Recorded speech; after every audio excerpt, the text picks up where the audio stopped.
মাত্র ১০০ টাকায় গরুর মাংস দিয়ে ভাত বিক্রি করে সামাজিক যোগাযোগ মাধ্যমে আলোচনায় আসা ভাইরাল মিজানকে গ্রেপ্তার করেছে ঢাকা মহানগর পুলিশের কাফরুল থানা পুলিশ। রোববার ৯ আগস্ট দুপুরে রাজধানীর আগারগাঁও এলাকা থেকে মিজানুর রহমানকে গ্রেপ্তার করা হয়। অবৈধ বিদ্যুৎ ব্যবহার, সরকারি কাজে বাধা ও পুলিশের উপর হামলা সহ সংশ্লিষ্ট কয়েকটি অভিযোগে করা মামলায় তাকে গ্রেপ্তার দেখিয়ে আদালতে পাঠানো হয়। কাফরুল থানার ভারপ্রাপ্ত কর্মকর্তা মোহাম্মদ সাইফুল ইসলাম স্টার কমিউন বাংলাকে বিষয়টি নিশ্চিত করেছেন।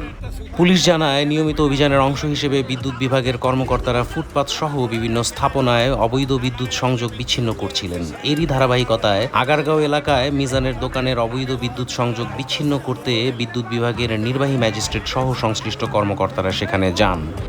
এ সময় মিজান কর্মকর্তাদের উপর চড়াও হন বলে অভিযোগ করেছে পুলিশ। এক পর্যায়ে তিনি সিটি কর্পোরেশনের কর্মী ও পুলিশ সদস্যদেরকেও আঘাত করেন। পরে তাকে আটক করে থানায় নেওয়া হয়। আদালত তাকে ১৫ দিনের কারাদণ্ড দিয়েছেন। আমার একটা সুতা দিয়া জেলখানায় বইরা আমার হোটেল ভাঙিয়ে আচ্ছা, আপনার দেশবাসীর কাছে কি চান?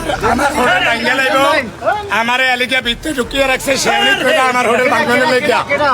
তবে আমি ১৫ দিন ওরা রাখতেছি আমার হোটেল, আমি যেন ঠিক পাই, এটাই আমার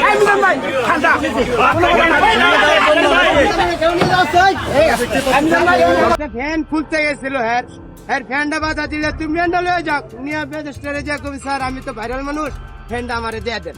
তুমি এই কারাবাড়ি মারাবাড়ি না করে কি জোর করা ছিল? পরে পুলিশের গায়ে পানি মারছে আর এই ঢিলা মারছে।